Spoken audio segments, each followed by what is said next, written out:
Welcome back.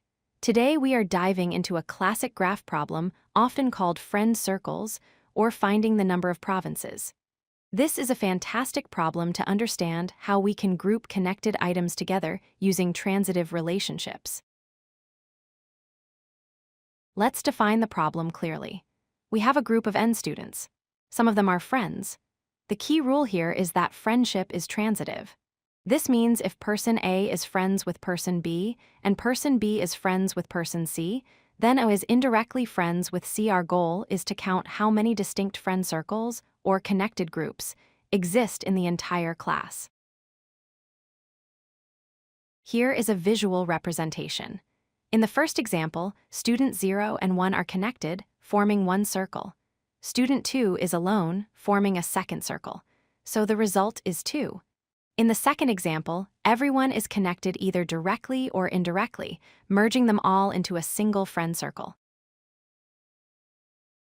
Usually, the input is given as an n by n square matrix. A value of 1 at row I and column j means student I and student j are friends. A value of 0 means they are not directly friends. You will usually see ones on the diagonal because everyone is friends with themselves. To solve this efficiently, we need to think in terms of graph theory. The students are the nodes or vertices. The friendships are the edges connecting them, and a friend circle is simply what we call a connected component in a graph. The first common approach is depth-first search. The strategy is simple. We iterate through every student. If we find a student we haven't visited yet, that means we've found a new circle. We increment our count and then immediately start a search to find and mark all their friends and their friends of friends as visited. Here is the logic in pseudocode. We maintain a visited array. We loop from 0 to n-1. When we encounter an unvisited student, we call our DFS function. The DFS function will recursively travel through the matrix to find all connected nodes so we don't count them again later.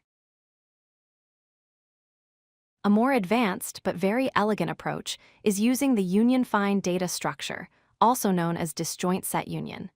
Ideally, we start by assuming every student is their own isolated circle. Whenever we find a friendship, we union or merge their groups together. Let's visualize the union operation. Imagine we have two separate groups. One contains students 0 and 1. The other contains students 2 and 3.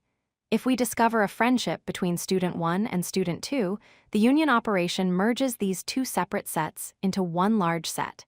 This effectively reduces the total number of circles by 1.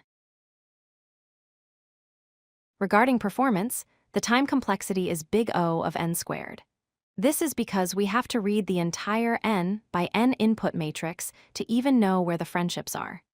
The space complexity is big O of n, which is used to keep track of who we have visited or who belongs to which parent group. When implementing this, be careful. A common mistake is forgetting to mark nodes as visited, which can cause infinite loops. Also, ensure you handle isolated students correctly. A student with no friends still counts as one circle of size 1. To wrap up, remember that the friend circles problem is essentially finding connected components in a graph. You can solve it using DFS, BFS, or union find.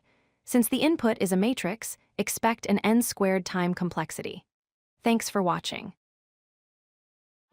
If you like this video, hit that like button and don't forget to subscribe. Visit codelucky.com for more such useful content.